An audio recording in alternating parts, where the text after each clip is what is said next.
Back in the early 1990s, two of the biggest icons of their respective fields of entertainment were Christian Laettner for college basketball and Chris Farley in the world of comedy. I kind of want to be a writer. Well, Lottie frickin' da! Laettner spent all 4 years of his college career at Duke, representing the Blue Devils from between 1988 and 1992, leading them to NCAA championships in 1991 and 1992. Duke has won its first national championship. Due to his personal success, coupled with his abrasive and arrogant personality, Laettner was one of the most famous, yet deeply hated people in American sports. Conversely, Farley was widely beloved for his distinct, loud, energetic slapstick style of humor. So, given that Laettner and Farley's respective public images were polar opposites, it seemed unlikely that they would ever have anything to do with one another. But, thanks to Farley's love of sports, his unlikely agility, and his willingness to make a fool of himself for the entertainment of others, he created one of the best tributes to Laettner's college career ever produced. Throughout most of his college years, Laettner was arguably the best basketball player in the NCAA. Even better than his peer, future Hall of Famer Shaquille O'Neal, who played for LSU, representing the Tigers from 1989 to 1992. Face Miller rather than the best. At around the same time Laettner was thriving in the NCAA during the late 80s, Farley was well on his way to establishing himself as one of the greatest comedic talents of his generation. After graduating from Marquette University in 1986, with a double major in communications and theater, Farley initially went to work for his father's business, the Scotch Oil Company. However, he pursued comedy as a potential career in his free time, specifically in the field of improv, which eventually led him to become a member of Chicago's improv comedy group, The Second City, from 1989 to 1991. You guys take your job a little too serious, I think. You're not cops. Hey, we could have been cops. Figure it out. You're nothing but glorified doormen. We could have been doormen. Ultimately, his success with the company led him to join the cast of the sketch comedy series Saturday Night Live.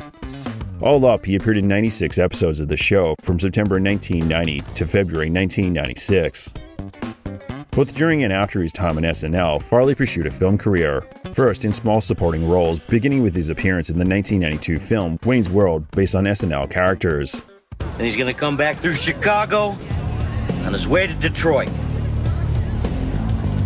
In many cases, despite his brief time on screen, Farley was often, arguably, the best part of the movies he appeared in. I'll turn this damn bus around. That'll end your precious little field trip pretty damn quick, huh? Eventually, Farley would get leading roles, starting with the 1995 film Tommy Boy, about a socially and emotionally immature man. I'm gonna graduate! I wish we'd known each other. This is a little awkward.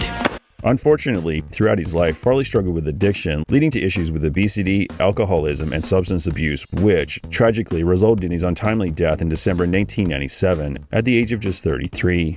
Farley's body was discovered yesterday in his luxury apartment in Chicago's John Hancock Center. All up, Farley only starred as the lead in a few films, with the last being the 1998 period comedy released posthumously 5 months after Farley's death, Almost Heroes, in which two hapless explorers in the 1800s travel across America's western frontier. We come in peace! On behalf of President Jefferson! Despite dying young, Farley left behind an impressive legacy in comedy, with multiple memorable characters from his time on SNL, scene-stealing cameos in various films and television series, and a number of cult classic movies. He also starred in a number of iconic commercials, which is where his and Laettner's respective worlds of college basketball and comedy collided, resulting in one of the greatest sports-themed promos of all time. Back in 1993, when Laettner and Farley were at the peak of their careers, the advertising agency Whedon & Kennedy were tasked with promoting the upcoming 1994 NCAA tournament, which would be televised by their client ESPN. At the time, the agency was one of the biggest in the advertising industry after finding phenomenal success working for Nike, for who the company had created a number of iconic commercials.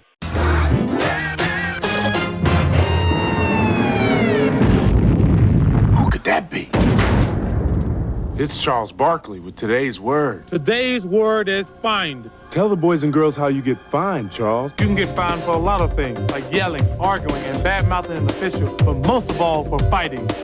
Have you ever been fined, Charles? Never, ever. No. Charles is a great player, but but he has a lousy memory. Never, ever. Given that Whedon and Kennedy had bigger clients, ESPN weren't considered a priority by the company. So, with the heads of the agency focusing on bigger projects, the task of promoting ESPN was assigned to a 24-year-old newcomer to the advertising industry, Glenn Cole, who had previously only worked as a glorified intern in the role of a copywriter, producing generic marketing material. It was around Cole's third project that he'd worked on for the company, but it would be the first high-profile client that he'd be in charge of. Prior to Cole getting the job to promote the NCAA tournament, commercials for the event had been pretty stock standard, consisting of a montage of highlights while upbeat music played. ESPN brings you coast-to-coast NCAA basketball. The action's outstanding everywhere you look. These types of commercials weren't necessarily bad, but they weren't anything special either. So, Cole wanted to come up with something new. At the time, two of Cole's favorite things were college basketball and Farley's comedy. As you get out there in the real world, you're going to find out that you're not going to amount to jack squat. The idea soon occurred to Cole that it would be funny to have someone with zero athletic talent try and recreate classic moments in college basketball, only for them to fail spectacularly. It also occurred to Cole that Farley would be the perfect person for the role, if they could get him. Because, although it's common nowadays for A-list celebrities to promote anything and everything, so long as the paycheck is large enough, it was unusual to see high-profile celebrities in commercials back in the 90s unless they aired exclusively outside the US. Farley was indeed ideal for the job, not just because he was one of the biggest up-and-coming comedians in pop culture at the time, or because of his non-athletic build, which, when coupled with his slapstick style of comedy, would make the premise even funnier, but also, and perhaps more importantly, because, despite his size, Farley was surprisingly agile and could pull off the over-the-top fails by recklessly throwing his body around in order to really sell the joke. While Farley had always had weight issues dating back to his childhood, he'd also always been very athletic. In high school, he played football and hockey. And while attending Marquette University, Farley played rugby for the college, representing the Warriors from between 1982 and 1986, which he referenced in the opening of Tommy Boy, where he can be seen in his old rugby jersey. I'm gonna make a toast to the best bunch of rugby freaks ever born. Also, fittingly, during his time at SNL, Farley frequently played basketball with his cast members. After Cole pitched the idea to Farley, the comedian signed up to recreate three of the greatest moments in college basketball history. First, it was future Hall of Famer Michael Jordan and his game-winning jump shot during the 1982 NCAA championship game against North Carolina and Georgetown. With the Hoyas up 62-61, and with just 15 seconds left in the contest, Jordan hit a deep field goal, giving the Tar Heels a victory. The Black. The time, 18. Shot, Jordan! Michael Jordan! 14 seconds! In Farley's version of the classic moment, he argues that, given how deep Jordan's shot was, he should have won by 2 by stepping back and taking a three-pointer, even though the three-point line didn't actually exist in the NCAA back in 1982, as it wouldn't be until the 86-87 season that they would introduce it, after various conferences had adopted the shot from the 80-81 season onwards, following the NBA introducing it for the 79-80 season. If I was Michael Jordan in 1982, NC would have beaten Georgetown not by 1, but by 2! 15 seconds. Jordan's open, but to the horror of 65,000 screaming fans, he stops, takes 2 giant steps back, and pops the 3, 2, 1. Yes! North Carolina wins it all! By 2! Of course, there was no three-point line at the time, but that's what college basketball's all about, taking chances. Next, it was Ramil Robinson's 2 clutch free throws during the game between his team, Michigan, and Seton Hall for the 1989 NCAA championship. After a controversial foul call, with the Pirates up 1 in overtime, 79-78, Ramil was sent to the line with a chance to put the Wolverines up by 1 with just 3 seconds left in the game. Before, so that they go with a long pass here. Let's see what happens on the free throw. Michigan leads it. In Farley's recreation of Ramil's free throws, the comedian proves to be significantly less reliable in clutch situations. 1989, Michigan Seton Hall, about to hit the game-winning free throw with no time left. And he makes it look... He just... Get in there! He just... Dang it! Little help! Son of a... Come on! And he makes it look this easy. Of course, it was harder for him with all the screaming fans and the pressure. Finally, Farley reenacted Christian Laettner's miracle shot from the 1992 NCAA tournament when his team took on Kentucky as part of the Elite Eight. At the time, the Blue Devils were defending NCAA champions and had been favorites to repeat. Yet, they found themselves trailing in overtime 103-102 with just 2.1 seconds left in the game that would send the winner to that year's Final Four. In order to win, Leitner's teammate, Grant Hill, needed to make a perfect full-court pass. And Leitner had to catch the ball before hitting a split-second, desperation turnaround jump shot, all of which, although highly unlikely, is exactly what happened. There's the pass to Leitner. Puts it up. Yes! For Farley's recreation, he faces off against cardboard cutouts of Wildcat defenders. Okay, I'm Christian Leitner. 1992, Duke, Kentucky. Kentucky's up by 1. Christian's got the ball. 2 seconds left. He shoots a beautiful turnaround jumper off the glass. He gets his own rebound. Loose ball. Leitner goes straight to the hole. Get them. Duke wins game of the century. And that's the way it happened. Well, almost. During the shoot, Farley also filmed an unused commercial wearing an NC State jersey. Okay, and action. The teams really go at it on Slam Bam Wednesday. Hey, what are you doing? Oh, not too much. Want to play a game? Yeah, basketball or something like that. Slam Bam Wednesday.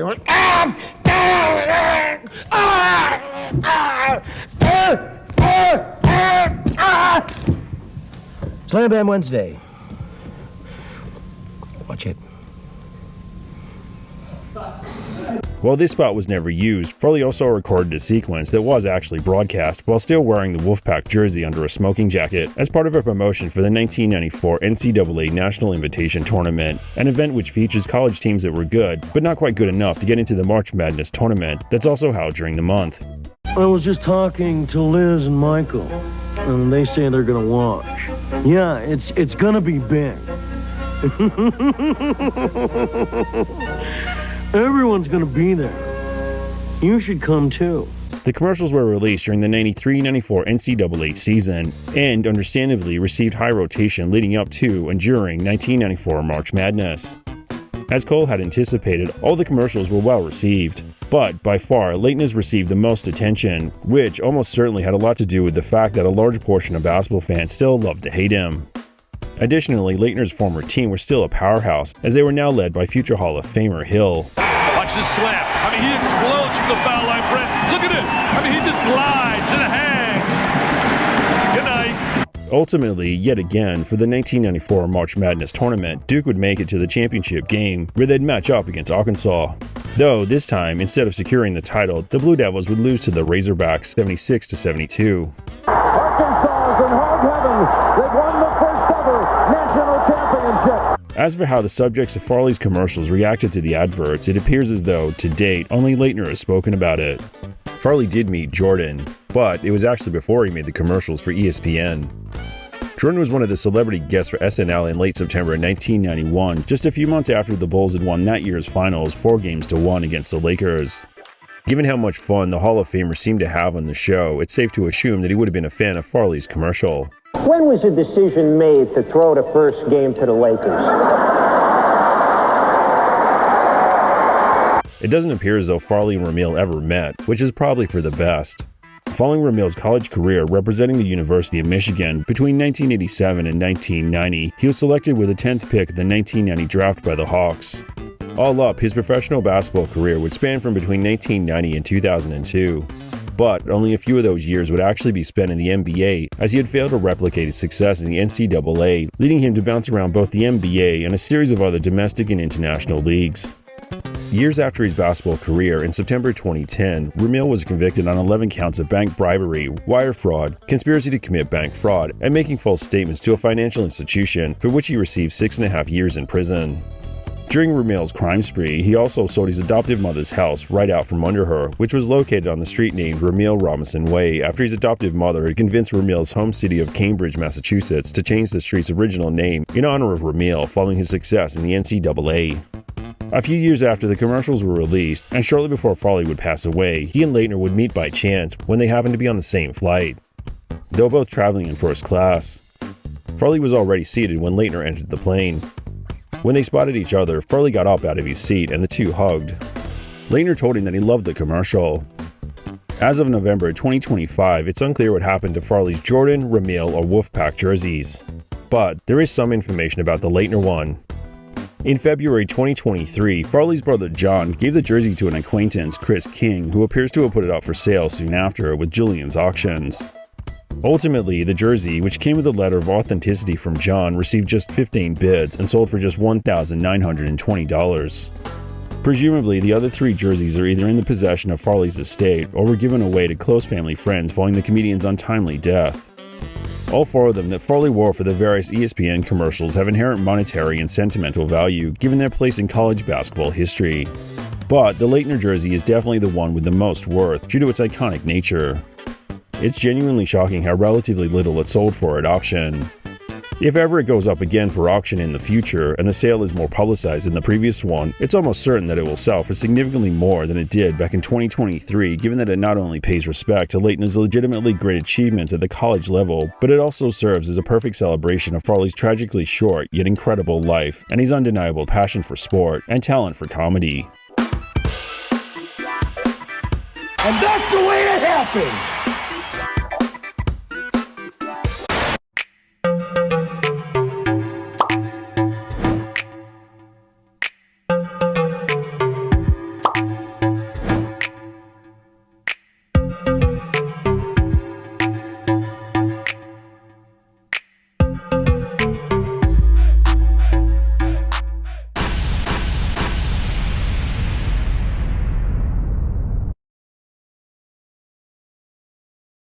Never, ever